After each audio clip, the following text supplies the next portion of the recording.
잘 살아보세 라고 하는 제목으로 말씀 잠깐 전하겠습니다. 몇 달 전에 제 동생이 휴대전화 사진, 휴대전화로 찍은 사진으로 메신저 있죠, 카카오톡 메신저로 자기가 찍은 사진을 한 장 보냈어요. 얼핏 봐도 한 50cm 정도 가까이 되어 보이는 큰 물고기예요. 물고기 잡았다 이거죠. 잡은 물고기를 보니까 아무리 봐도, 제가 물고기를 잘 모르긴 하지만 아무리 봐도 이상한 게 감성돔처럼 보이는 거예요. 감성돔이라고 하는 물고기처럼 보이는 거예요.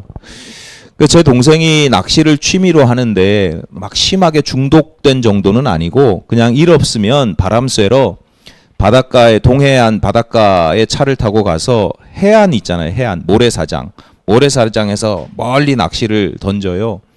루어 낚시라고 해가지고 가짜 미끼를 달아서 멀리 던진 다음에 그걸 이렇게 당기면서 이제 물고기, 가짜 미끼가 진짜 물고기인 것처럼 이렇게 액션을 이렇게 이렇게 액션을 주면 이제 따라와서 물고기가 무는 거거든요. 근데 감성돔이라는 녀석이 주로 동해에서도 나긴 난다고 그래요. 근데 주로 남해안 돌틈에서 나는 물고기예요. 돔 중에 돔이라고 하는 감성돔을 잡으려고, 그래서 낚시꾼들이 정말 좋아하는 사람들, 중독되다시피 하신 분들은 낚싯배를 빌려서 몇십만 원 주고 낚싯배를 빌려서 갯바위에, 바닷가에 가서, 바다 먼 곳에 가서 갯바위에 던져서 비싼 미끼를, 심지어 성게 이런 걸 가지고 비싼 미끼를 해서 낚시를 하는데, 돌틈에 사는, 서식하는 물고기고 겁이 많은 물고기라 미끼를 먹으면 바로 돌 속으로 들어가거든요, 자기 집으로. 그러니까 비싸게 돈 들여가지고, 그냥 낚시만 잃어버리고 미끼만 빼앗기고 그런 경우들이 훨씬 더 많은 비용을, 백값이랑 해서 훨씬 더 많은 비용을 치르는 경우가 많아요. 그래서 그런 낚시꾼들의 아내들이 항상 뭐라고 그래요? 그 돈 주고 차라리 사 먹어라 라고 할 정도로. 근데 그게 동해에서 잡힌 거예요. 제 동생의 눈먼 고기, 제 동생이 좀 눈먼 고기라고, 이상한 놈이라고.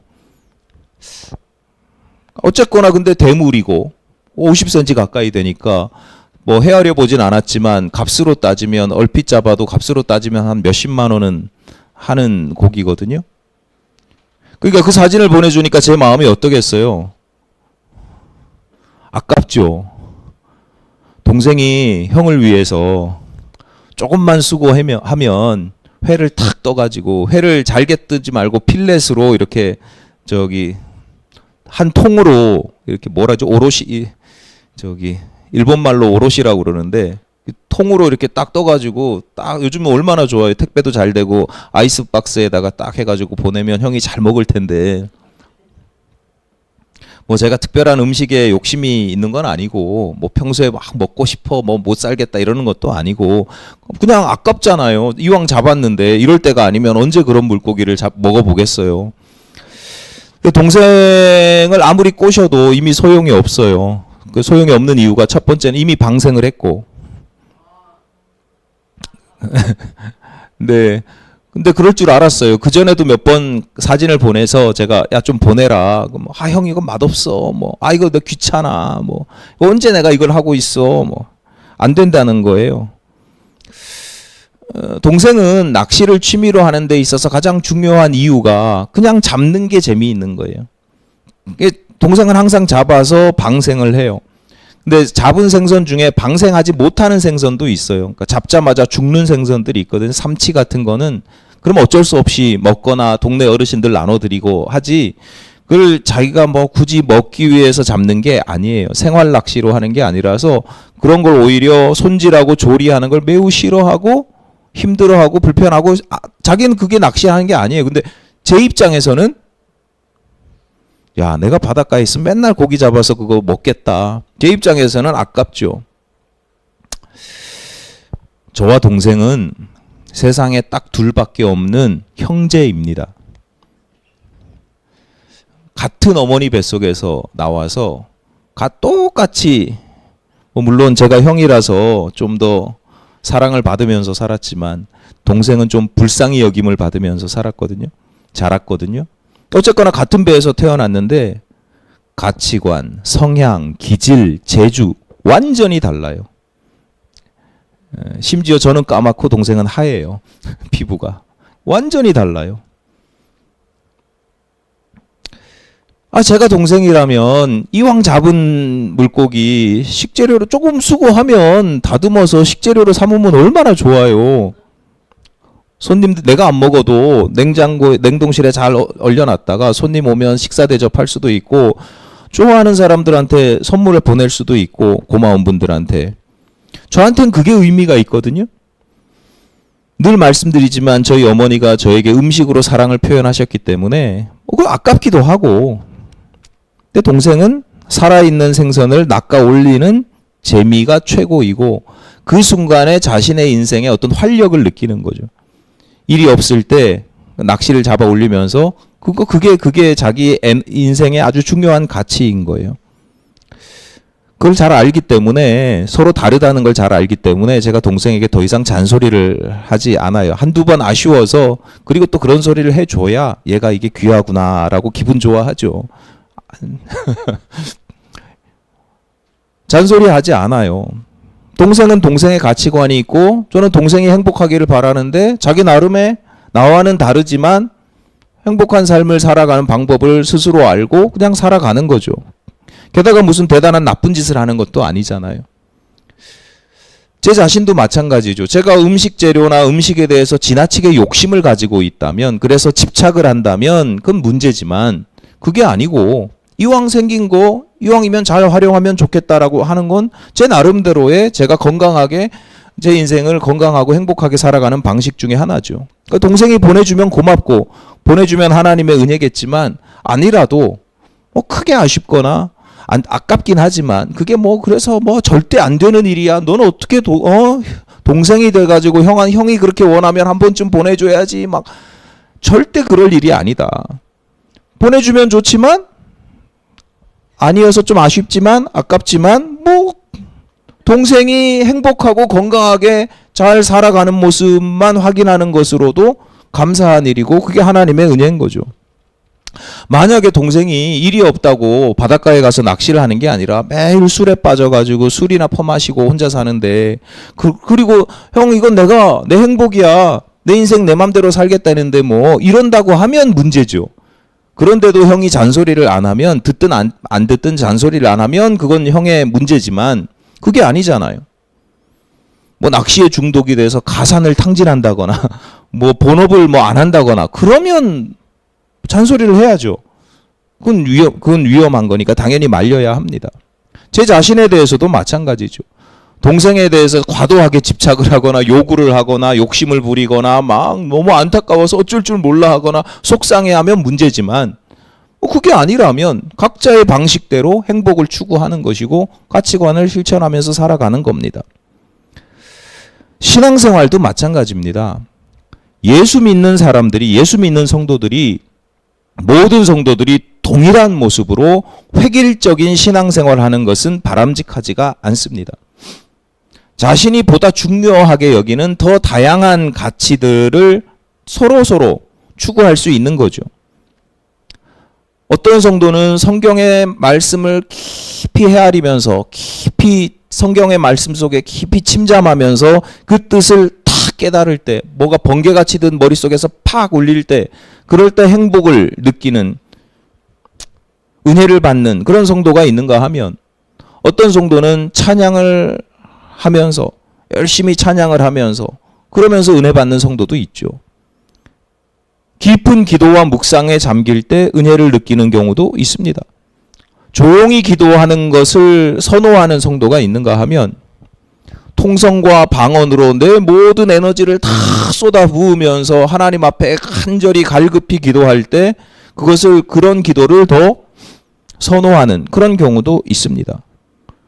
다르죠. 그런데 그 서로의 다름을 인정할 수 있어야지 굳이 내 방식을 강요하거나 종용할 필요가 없다. 그냥 다양성이다. 다양성. 이처럼 다양성에 대해서 관용의 마음을 가져야 하는 경우가 있는가 하면 반대로 성도라면 어떤 성도든지 누구라도 지켜야 할 선이 있는 경우도 있죠. 이 선을 지키지 않는다고 해서 반드시 이 선을 지키지 않는다고 당장 죽는 건 아니에요. 선을 지키지 않는다고 지옥에 떨어지는 것도 아니에요. 그런데 누가 보더라도 이 선을 넘어서는 게 위험한 경우가 있어요. 예컨대 성도는 예배를 해야 돼요? 하면 좋아요? 성도는 예배를 해야 돼요? 하면 좋아요? 하는 게 좋아요? 해야 돼요? 하면 좋다라고 하는 건 선호, 호불호의 문제고 해야 된다라고 하는 건 의무의 문제잖아요. 가끔 그런 이야기를 들을 때가 있죠. 제가 이렇게 강요하는 건 아니지만 예전에는 그런 이야기를 참 많이 듣습니다. 목사님 저는 하나님 믿어요. 예수님 믿어요. 근데 교회는 나가지 않습니다. 이렇게 이야기를 해요. 많이들 그렇게 이야기를 해요. 무슨 말인지 알아요. 무슨 뜻인지 알고 그런데 그게 바람직한가요? 네, 바람직하지 않습니다. 위험합니다. 위험해요. 아까 말씀드렸듯이 만약에 제 동생이 일을 안 하고 술독에 빠져 산다. 당장 죽는 게 아니에요. 근데 누가 봐도 저건 위험하잖아요. 1년 후에 10년 후의 모습이 뻔히 그려지고 지금의 모습도 그렇게 예배도 마찬가지. 예를 하나 드는 겁니다. 지금 예를 하나 드는 거예요. 예배라는 것도 감리교회의 장정이라는 게 있어요. 감리교회의 교리와 장정이라고 어떻게 보면 법이라고 할 수도 있고 어떻게 보면 신앙생활의 매뉴얼이라고 할 수도 있는데 감리교회의 장정에 의하면 그 앞부분에 성도의 의무 중에 하나가 은혜 받는 모든 자리에 참여하는 거예요. 그 은혜 받는 모든 자리라고 하는 게 예배, 기도회 이런 거예요. 그런 예배에 참여하는 게 뭐라고요? 의무라고 규정이 되어 있어요. 싫어도 해야 되는 거예요. 내가 교인이라면 교인의 의무예요. 교인이라면 해야 되는 거예요. 마땅히. 제가 믿는 하나님은 우리가 믿는 하나님 여러분이 믿는 하나님은 잘 모르겠는데요. 제가 믿는 하나님은 예배 좀 빠졌다고 벼락 내리시는 분 아니거든요. 훨씬 넓은 품으로 아끼고 사랑해 주시는 분이에요. 그런데 하나님이 어떤 성도를 더 좋아하시겠어요? 의무감을 가지고 사명감을 가지고 모든 은혜 받는 자리 열정과 의무감을 가지고 예배의 자리에 열심히 참여하는 성도를 기뻐하시겠어요? 아니면 이 핑계 저 핑계 대면서 나태하게 살아가는 그런 성도들을 하나님께서 더 기뻐하시겠어요? 여러분 성도들이 신앙생활하는 중요한 이유는 지옥에 떨어지지 않기 위해서가 아닙니다. 천국행 티켓을 얻기 위해서 예배하는 게 아니에요. 성도가 신앙생활하는 가장 큰 이유는 하나님의 기쁨이 되는 거예요. 하나님을 기쁘시게 하는, 하나님께서 기뻐하시는 삶을 살아가는 것. 그래서 하나님께 영광이 되는 거예요. 오늘 예배에 참여하신 사랑하는 성도 여러분, 각자 신앙의 정도가 다르고요. 신앙의 방향이 다르고 가치관이 다르고 삶의 또 형편과 삶의 처지들이 다 다릅니다. 그러니까 그런 다양한 삶의 자리, 다양한 신앙의 고백들이, 다양한 삶의 자리에서 다양한 신앙의 고백들이 나타날 수밖에 없어요.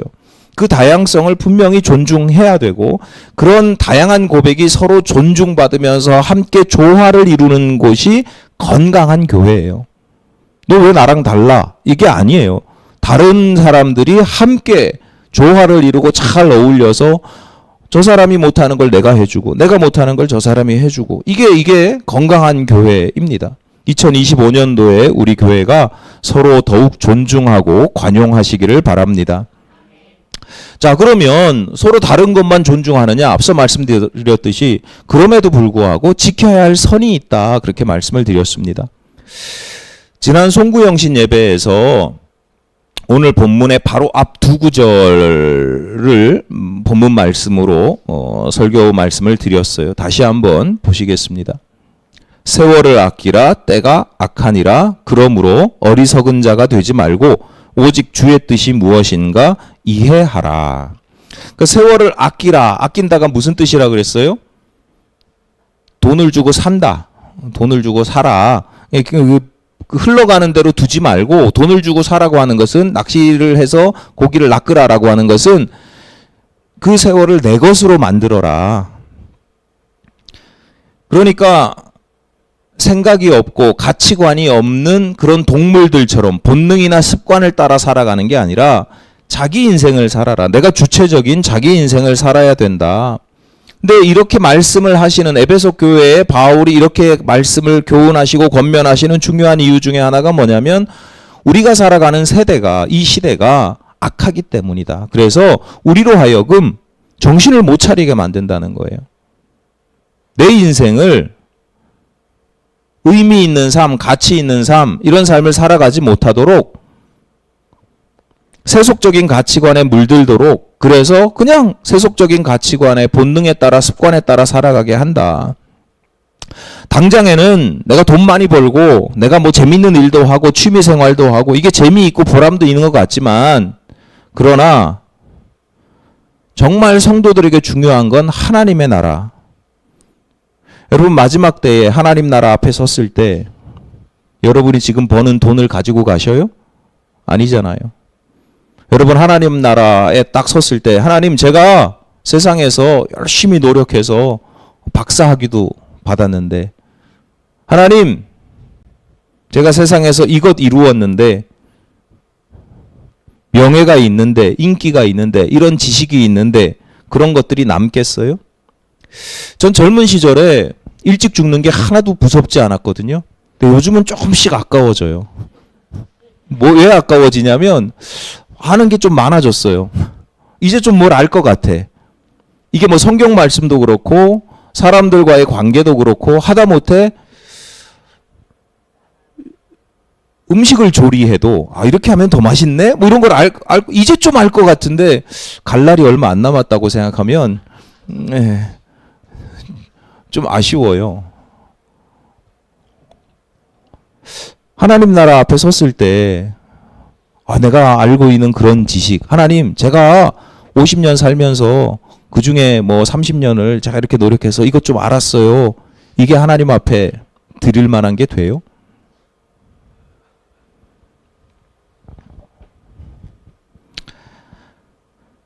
그래서 바울이 세상적인 가치관에 물들지 말고 본능과 습관을 따라 살아가지 말고 말아야 된다. 어리석은 자가 되지 말고 주의 뜻이 무엇인가를 잘 이해해야 된다. 이렇게 말씀을 하십니다.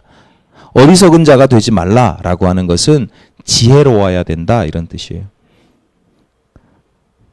하늘의 지혜로 말미암아 잘 너 어떻게 살아가는지 잘 분별해봐. 그래서 주님의 뜻이 무엇인지를 알아야 돼. 그래서 지난 송구역신 예배 때 제가 그런 말씀을 드렸습니다. 새해에는 하나님의 말씀을 좀 더 가까이 하시라. 그래야 하늘의 지혜를 얻고 주님의 뜻을 잘 이해할 수 있다. 하나님의 말씀을 가까이 하셔야 되는데 내가 듣고 싶은 대로만 듣지 말고 주님의 마음, 주님의 생각이 어떠할지를 헤아리라. 이렇게 권면의 말씀을 드렸습니다. 오늘은 이어지는 말씀입니다.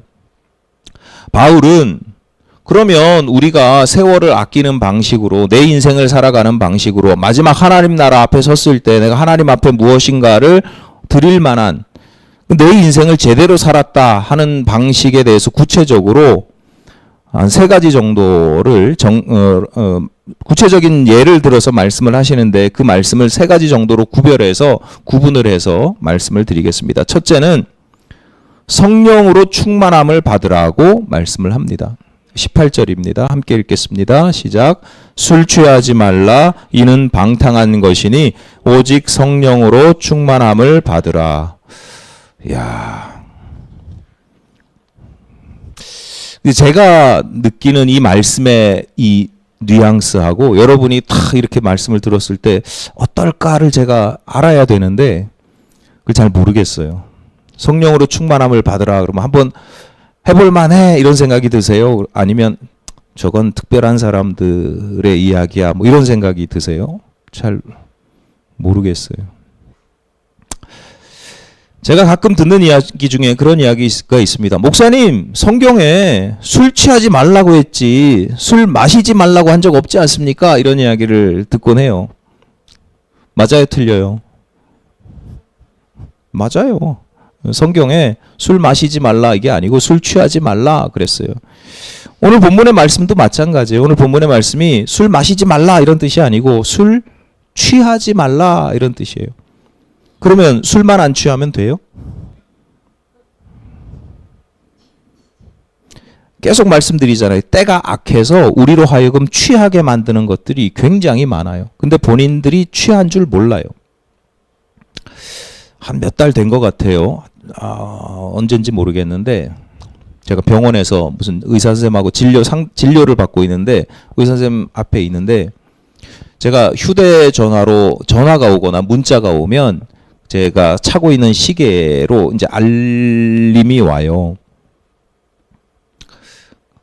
의사 선생님하고 이야기를 하고 있는데 알림이 오니까 저도 모르게 반사적으로 시계를 딱 본 거예요. 근데 제가 노안 때문에 이게 안 보이니까 인상을 팍 찌그려 가면서 이렇게 막 보고 있으니까 의사 선생님이 얘기하다가 갑자기 딱 멈추더니 제가 보고 나서 목사님 근데 그거 중요한 문자 뭐 하시냐고 그래서 문자가 왔어요. 그랬더니 중요한 문자입니까? 그래서 아니요 그렇지는 않습니다. 그랬더니 의사 선생님이 목사님 그 건강에 좋지 않습니다. 그런 알림이 올 때마다 자기는 모르는데 본인은 의식하지 못하는데 내 몸이 정신이 이 긴장을 한다는 거예요. 그래서 교감신경이 항진이 확 된대요. 그게 괜찮은 사람도 있는데 그런 게 와도 대수롭지 않게 여기는 사람이 있는데 목사님의 지금 몸과 마음은 자기도 모르게 그런 사소한 거 하나에도 이게 이 몸이 스트레스를 받는다는 거예요. 다음에 그 병원을 또 가게 됐어요.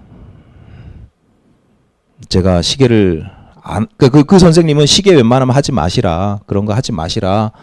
제가 시계를 안 했을까요? 안 찼을까요? 예, 알림 기능만 살짝 끄고 그 앞에서 알람 기능만 알림 기능만 살짝 끄고 다시 들어가는 제 모습이 참 우습기도 하고 예. 이후로도 계속해서 시계에서 문자 왔다고 전화 왔다고 알려줍니다. 제가 어느 순간부터 핸드폰을 늘 진동으로 해놓는데 소리를 못 들어요. 진동 소리를. 시계를 차야 전화가 온 줄 알고 어떨 때는 전화가 와도 잘 모를 때가 많아서 콜백을 하게 되는 경우가 굉장히 많아요. 근데 생각해보면 중요한 전화 아니고 중요한 문자 아니고 나중에 콜백하면 되거든요. 근데 나도 모르게 이걸 왜 제가 우리 이런 식으로 살아요. 현대인들이. 세상에 취해 있으면서도 스스로 취해 있는 줄 모르는 경우가 허다합니다. 각종 디지털 기기, 영상 이런 거에 중독되어 있죠. 게임, 드라마 이런 것에도 중독이 되어 있습니다.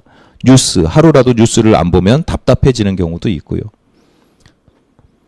드라마 안 봐야 되는 게 아니고 뉴스 안 봐야 되는 게 아니고 게임 안 해야 되는 게 아닙니다. 내가 게임할 수도 있고 드라마를 볼 수도 있고 영화를 볼 수도 있고 뭐 다 할 수 있어요. 지난 송구영신 예배 때 말씀드린 것처럼 내가 주체가 되면 돼요. 내가 그걸 컨트롤할 수 있으면 돼요. 내가 봐야지 하고 보면 돼요. 지난 송구영신 예배 때 말씀드렸잖아요. 내가 화내야지 하고 화내시면 돼요. 근데 대부분의 경우 화내야지 하고 화내요? 나를 화나게 하니까 뭔가가. 화가 나는 거지 화를 내는 게 아니잖아요. 대부분의 인생이 그래요. 드라마, TV, 영화, 뉴스, 게임 뭐 대부분의 그게 내가 의식적으로 봐야지 하는 것처럼 보이지만 아니에요. 그냥 보게 만드는 거예요. 나로 하여금 하게 만드는 거예요. 이미 그렇게 중독되어 있어요. 물들어 있어요. 술 취하는 것만 중요한 게 아니고요. 우리가 세상에 그렇게 다 나도 모르게 취해서 살아가요. 아무 생각이 없어요. 세상의 물결에 휩쓸려서 세상이 다 그러니까 남들이 다 그러니까 유행과 재미를 쫓아 살아가다가 결과적으로 내게 주신 세월을 낭비하게 되는 겁니다. 성령의 충만함을 받으라 라고 하는 것은 술에 취하거나 기타 중독되신 일종의 신앙의 신비에 취해서 막 신앙의 체험을 하라 이런 뜻이 아니에요. 그래서 제가 아까 말씀드린 거예요. 성령에 충만하라, 성령 충만함을 받으라고 하면 어떤 느낌이실까? 성경에 보면 성령 충만한 모습을 우리가 가장 대표적인 이미지가 뭐예요? 성경에 나타난 성령 충만한 모습. 마가다락방에서 성령이 임재를 경험한 성도들이 기도하다가 막 방언하고 막 그런 거잖아요. 성경을 전체적으로 읽어보면 훨씬 더 많은 경우에 언제 성령의 충만함을 받냐면 말씀을 읽을 때예요. 설교를 들을 때예요.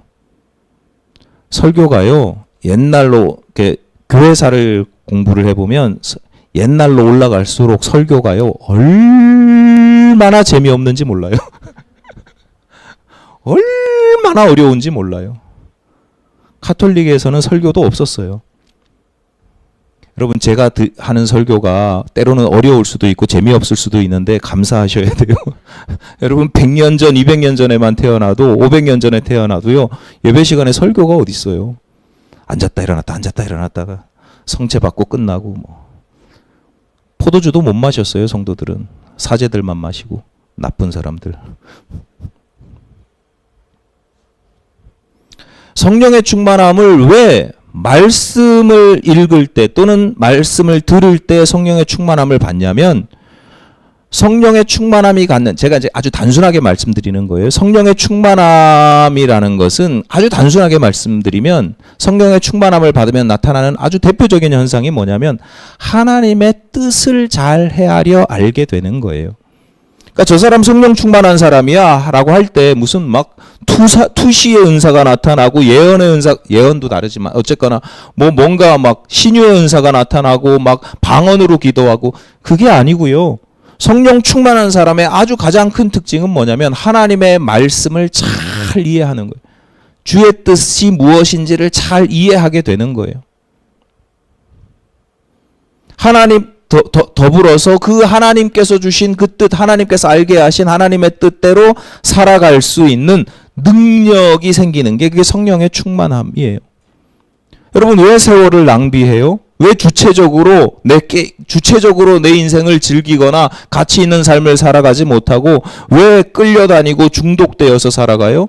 아주 그냥 극단적으로 말씀드리면 성도들이 그렇게 사는 건요, 성령이 충만하지 못해서 그래요.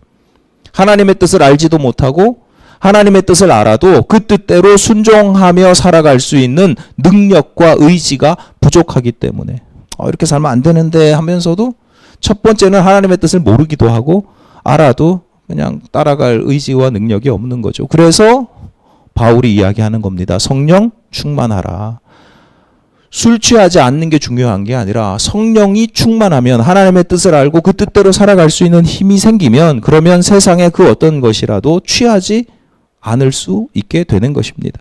여러분, 2025년도 새해에는 더욱 말씀을 가까이 하고 깊은 기도를 드리시기를 바랍니다. 그래서 주님의 뜻을 잘 알게 되고 무엇보다도 성령의 충만함을 받으시기를 바랍니다. 두 번째는 성령의 충만함을 받아서 하나님의 말씀을 뜻을 잘 알고, 두 번째는 하나님께 영광을 돌려야 된다라고 말씀을 하고 있습니다. 세월을 잘 아끼는 방식이 뭐냐? 두 번째, 하나님께 영광을 돌리는 삶. 지난 연말에 무슨 연예인 시상식이 있었나 봐요. 한 번도 안 보거든요. 예, 남의 나라 세상, 남의 세상이라서 저는 안 봅니다. 연예인이 누군지도 잘 모릅니다. 근데 요즘은 안 보려고 해도 볼 수밖에 없더라고요. 옛날에 길거리 돌아다니면 레코드 가게에서 가요들 막 틀어주잖아요. 그래서 안 들을 수가 없는 것처럼 요즘은 인터넷이니 뭐니 유튜브니 뭐 해서 다 나와요. 근데 짧은 영상을 봤는데, 그러니까 기독교인들이 수상소감하는 것을 몇 명을 모아놓은 아주 짧은 영상을 봤어요. 뭐 하나님께서 이렇게 해주셨습니다, 하나님께 영광 돌립니다, 뭐 이런 식으로 상을 받을 때 수상소감을 하는 거예요. 그 전에도 있었는데 제가 안 봐서 모르겠지만 이번에 그 몇 명 모아놓은 영상을 보면서 참 귀하다는 생각이 들더라고요. 저 그런 거 별로 안 좋아했거든요. 참 귀하다라는 생각이 들었어요. 왜냐하면 뭐 공개적으로 외부 안 믿는 사람들에게 하나님의 이름을 하나님의 영광을 드러내고 뭐 이래서가 아니라, 아주 짧은 영상이고 제가 함부로 판단할 수는 없지만 탁 보여지는 느낌이 제 감이 진정성이 느껴지는 거예요. 그 고백에. 이렇게 해서 하나님께서 제 기도에 응답해 주셨습니다. 뭐 이런 식의 표현을 하는데 옛날 같으면 참 재수없다 제가 그렇게 생각을 했거든요. 그러면 다른 사람들은 기도 응답을 안 받아주신 거야? 그러니까 저런 얘기는 참 조심해야 되는데 틀렸다는 게 아니라 공개적으로 고백할 때는 참 조심해야 되는데 이런 생각을 옛날에 가끔 들었어요. 근데 이번에는 참 귀하다는 생각이 드는 이유가 그 고백에 제가 오판할 수도 있는데 그냥 제 느낌을 말씀드리는 거예요. 제 느낌이 진정성이 느껴진다.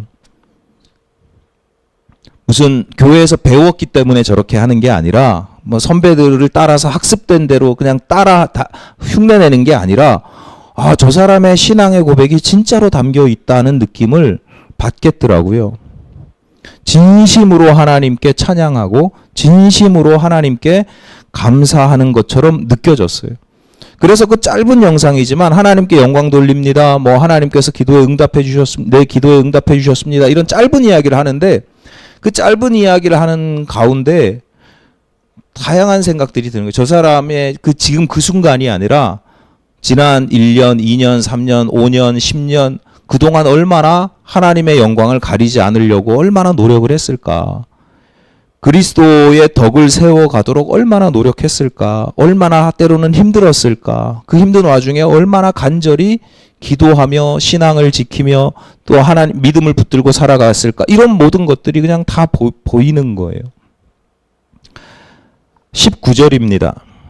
시와 찬송과 신령한 노래들로 서로 화답하며 너희의 마음으로 주께 노래하며 찬송하며.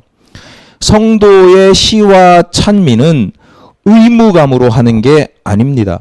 너희의 마음으로 주께 노래하라 이렇게 말씀합니다. 마음을 담아 진정으로 찬미하는 것입니다. 신앙을 고백하는 것입니다. 굳이 시와 찬미가 아니어도 내 평소의 일상의 내 삶이, 내 말이, 내 얼굴이 내 신앙을 고백하게 되어 있습니다. 내 마음이라고 하는 것은 내 얼굴로, 내 표정으로, 내 말로, 내 삶으로, 내 노래로 나타나기 때문입니다. 그러니까 특별히 뭔가를 막 하나님께 영광 돌리기 위해서 뭐 하지 않아도 여러분의 모든 삶이 때로는 하나님께 영광을 돌리는 삶이 되는가 하면 죄송하지만 하나님의 영광을 가리는 삶이 될 수도 있겠죠. 본문 20절입니다. 범사에 우리 주 예수 그리스도의 이름으로 항상 아버지 하나님께 감사하며. 그러니까 내가 누리는 모든 것들이 하나님의 은혜임을 기억하고 하나님께 감사하는 것도 하나님께 영광을 돌리는 대표적인 방법 중에 하나입니다. 자, 하나님 나라에 딱 섰을 때, 여러분 인생을 마감하고 하나님 나라 앞에 딱 섰을 때 성도에게 남는 것, 앞서 말씀드렸잖아요. 무엇을 가지고 하나님 나라 앞에 서서 주님께 보여드릴 수 있을까요? 돈? 돈 가지고 갈 생각하지 마세요. 빚만 안 지면 됩니다.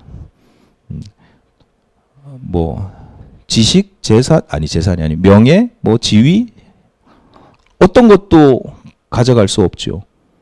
빈손, 빈 마음으로 가나요?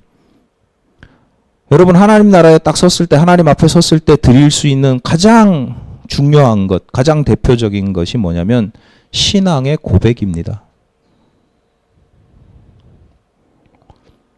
그 신앙의 고백을 그 앞에 섰을 때 하나님 제가 하나님 사랑해요 이게 아니고요. 지나온 내 삶 속에서 내가 내 걸로 만든 게 있다고 그랬잖아요. 세월을 흘려보낸 게 아니라 내 걸로 만든 게 있잖아요. 내 걸로 만든 것 중에 하나님께 영광 돌렸던 삶, 하나님께 영광이 되는 삶, 그게 내 거예요. 그거 하나님 앞에 하나님 제가 이렇게 하나님께 영광이 되는 삶을 살려고 굉장히 애썼고요. 말 한마디 이게 하나님께 영광이 됐어요. 하나님께서 우리를 지으시고 이 땅에 보내신 이유, 목적, 이사야 43장 7절입니다. 함께 읽겠습니다. 시작. 내 이름으로 불려지는 모든 자, 곧 내가 내 영광을 위하여 창조한 자를 오게 하라. 그를 내가 지었고 그를 내가 만들었느니라. 내가 내 영광을 위하여 창조한 자라고 말씀을 하십니다. 그를 내가 지었고 내가 만들었느니라. 여러분, 우리 인생의 가장 중요한 가치를 하나님께 영광 돌려드리는 일로 여기시기를 바랍니다. 그래서 마지막 날에 스스로도 그렇고 주님으로부터도 주님 앞에 섰을 때 참 잘 살았다, 잘 살아냈다 라고 하는 평가와 인정을 받으시기를 바랍니다. 마지막으로 서로 복종하라. 세월을 아끼는 방법 중에 하나가 복종하랍니다. 21절입니다. 그리스도를 경외함으로 피차 복종하라. 피차, 너와 나 서로 복종하라 이런 뜻입니다. 목사에게 복종하는 게 아닙니다. 기도 많이 하고 은사 많이 가진 사람에게 복종하는 것 아닙니다. 서로입니다. 서로. 어떤 서로입니까?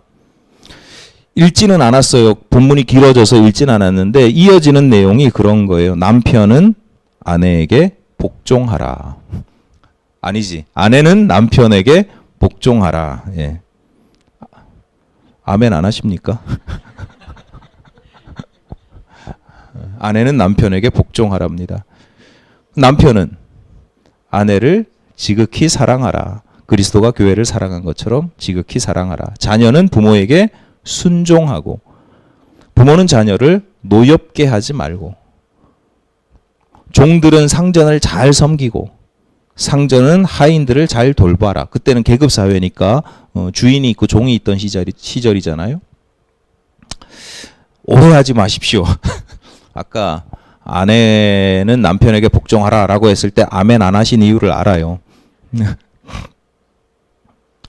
이게 오해하거나 왜곡하면 안 되는 게, 이 아내는 남편에게 복종하라 라고 했을 때 이 신분이나 지위의 방점을 찍으면 이게 성경을 오해하거나 곡해하는 거죠.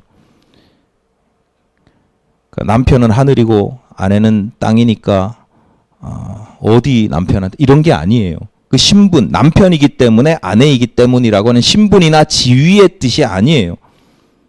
역할을 이야기하는 거예요. 역할.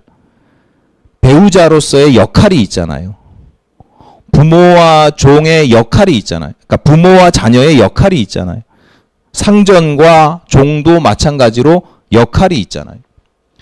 그 역할을 존중하라라고 하는 거예요. 앞서 제가 목사에게 복종하지 말라고 그랬죠. 목사라고 하는 신분, 지위에 복종하시면 안 돼요. 목사가 하나님의 종입니다. 하나님의 사자입니다. 그렇기 때문에 복종하면 돼요? 그 신분이나 지위에 복종하는 건 절대 안 되는 거예요. 그런 식으로 꼬시는 사람들이 있어요.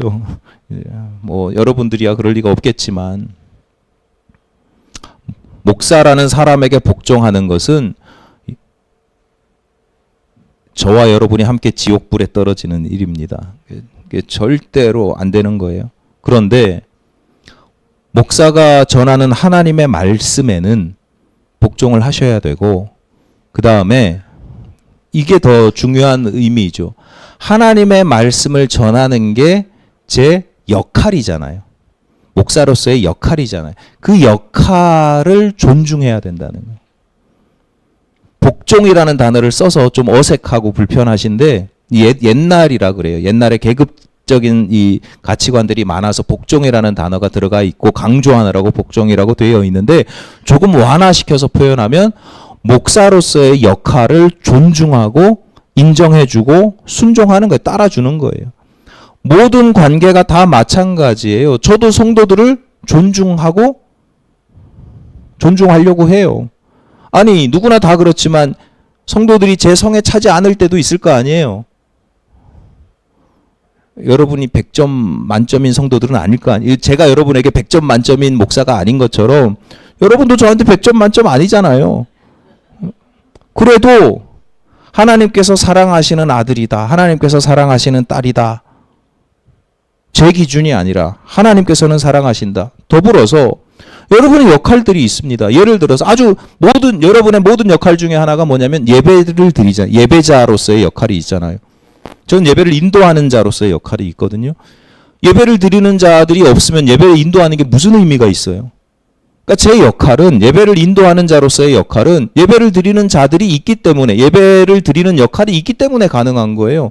그게 하찮고 사소한 일이 아니에요. 예배를 드리는 게 예배를 인도하는 것보다 저는 훨씬 중요한 역할이라고 보거든요. 그러니까 그 역할을 존중하는 거예요. 얼마나 예쁜지 몰라요. 여러분 이렇게 예배 잘 드리는 모습, 무슨 말씀에 집중하는 것뿐만 아니라 깨어서 예배를 하나님께 잘 이렇게 하나님께 집중하는 모습이요, 얼마나 좋은지 몰라요. 아내가, 남편이, 뭐 부모가, 자식이 다 그런 거예요. 그 역할에 대해서 배우자가 배우자로서의 역할을 하는 것에 대해서 존중하고 인정해주고, 아유 돈 벌어오느라 수고했지, 뭐 이렇게 해야 되는 거지. 그 돈 몇 푼이나 벌어온다고 집에서 뭐 이게 살림을 이게 하는 거야, 막 냉장고 빨리 안 치워, 뭐 서로 인정해주는. 오늘 설교 제목이 잘 살아보세입니다. 여러분 아까 인사했잖아요. 새해에는 좀 더 잘 사시기 바랍니다. 인사했는데 그 잘 산다는 게 어떤 뜻이에요? 세상에서는 어떤 사람들이 잘 산다, 잘 살았다 라고 하는 평가와 인정을 받습니까? 힘이 있는 사람, 능력이 있는 사람, 높은 지위에 있는 사람, 명예가 있는 사람, 성과를 내는 사람, 이런 사람들이 잘 살았다라고 평가를 받습니다. 그러나 하나님 나라에서는 다릅니다. 하나님 나라 앞에 섰을 때 잘 살았다라고 인정받는 사람들은 첫 번째, 성령이 충만하여 하나님의 뜻을 잘 알고 하나님 뜻대로 살아가려고 했던 사람들, 하는 사람들. 두 번째는 하나님께 영광이 되는 삶을 사는 사람들. 그리고 겸손한 사람, 하나님만 보는 게 아니라 내 주변에 있는 사람들을 겸손한 마음으로 서로 존중하고 아끼고 사랑하는 사람들이, 그런 사람들이 잘 사는 거예요. 돈 좀 없으면 어떻습니까? 좀 지식적으로 모자라면 어떻습니까? 그거 하나님 나라 가면 아무것도 아니에요. 먼지처럼 사라지고 안개처럼 연기처럼 사라지는 것들이에요. 하나님 나라에 갔을 때 낚아 올린 것, 내가 사가지고 간 거, 이거 하나님 여기 있습니다 라고 보여드릴 수 있는, 그래서 잘 살았다고 평가받는 저와 여러분이 되시기를 간절히 바랍니다.